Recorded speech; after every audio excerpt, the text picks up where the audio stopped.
Je vais vous faire une révélation sur l'Apocalypse. Tu crois vraiment qu'on va te prendre au sérieux? Psst, parlons-en.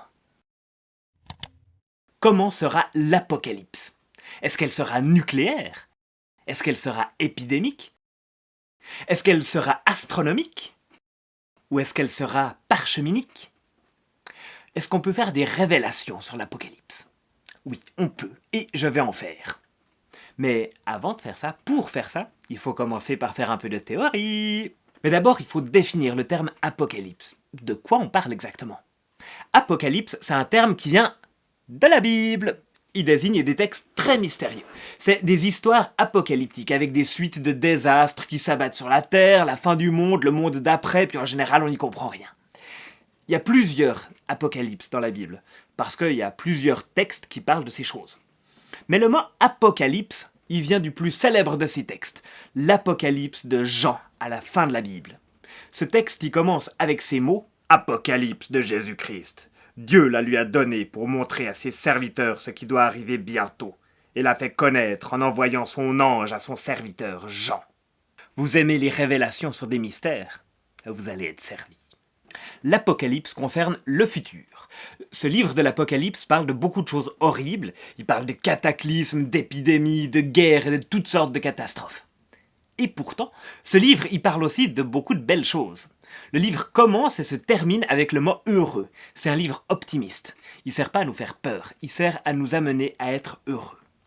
Bon, alors comment interpréter ce mystérieux livre de l'Apocalypse qui nous parle du futur?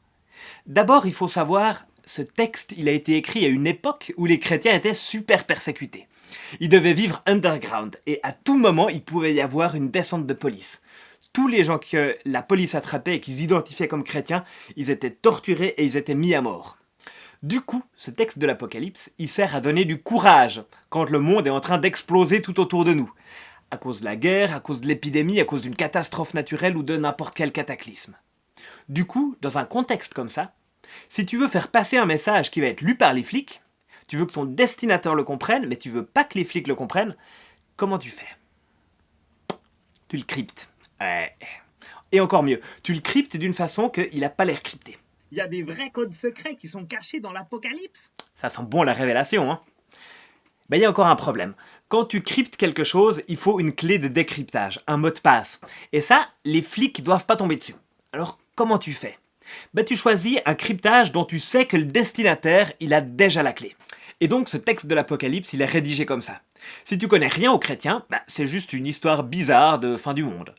Par contre, si tu connais très bien la Bible, tu vas vite te rendre compte que le texte dit beaucoup plus que le texte. Il est bourré de références, de symboles, de renvois, de motifs qu'on comprend en lisant le reste de la Bible. Bon, et aussi en lisant quelques livres scientifiques sur la Bible. Mais il y a encore un truc. Ce livre, il a été écrit il y a bientôt 2000 ans. Donc, en plus du cryptage intentionnel de son rédacteur, il y a le contexte culturel qui a complètement changé. Et pour nous, ça fait comme un deuxième niveau de cryptage. Il y a des trucs qui étaient clairs pour tout le monde à l'époque, et pour nous aujourd'hui, ben, on n'en a juste aucune idée. Il faut reconstruire ça aussi pour pouvoir le décrypter. C'est long à faire. Plutôt, ouais. Mais heureusement, il y a des gens qui ont déjà fait ça pour nous. Alors, de quoi il nous parle, ce texte mystérieux? Il nous dit que malgré tous les fléaux et catastrophes que nous pouvons traverser dans nos vies, il existe un Dieu qui nous aime. Un Dieu qui nous appelle à nous tourner vers lui et à lui faire confiance totalement et sans compromis. Et ça va pas exactement nous rendre la vie plus facile, mais ça va la rendre plus heureuse et surtout plus durable, jusque dans l'éternité. Alors, gardons espoir et suivons Jésus-Christ. Je trouve que ce message, il est assez bien résumé dans cette phrase, c'est Jésus qui dit dans l'Apocalypse, « Voici, je me tiens à la porte et je frappe. Si quelqu'un entend ma voix et ouvre la porte, j'entrerai chez lui, je souperai avec lui et lui avec moi. » Et maintenant, je vais vous faire une révélation. Apocalypse, ce mot, c'est ça qui est important. Apocalypse, ça vient du grec apocalypsis. Et ça veut simplement dire révélation. L'Apocalypse, c'est pas la fin du monde. L'Apocalypse, c'est la révélation qui te permet de survivre dans un monde horrible où on a tous les jours l'impression que c'est la fin du monde. C'est la révélation qui t'ouvre les portes d'une vie heureuse et sans fin. C'est ça l'Apocalypse.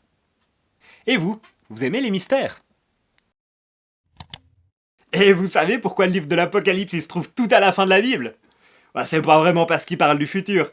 C'est parce que pour avoir une chance de le comprendre, il faut d'abord avoir lu tout ce qu'il y a avant. Et il y en a là-dedans, hein. Voilà, c'est la méditation chrétienne du lundi. Alors si vous voulez que je fasse d'autres révélations, écrivez ça dans les commentaires et mettez un pouce bleu. Non, sans blague. Plus généralement, si vous avez envie que je fasse des vidéos sur des thèmes en particulier, écrivez ça dans les commentaires. Moi, ça m'intéresse de savoir ce qui vous intéresse, ou ce qui vous questionne, et ça me ferait vraiment plaisir de pouvoir faire des vidéos à partir des thèmes que vous vous apportez. Je me réjouis donc de vous lire, et je vous dis à bientôt!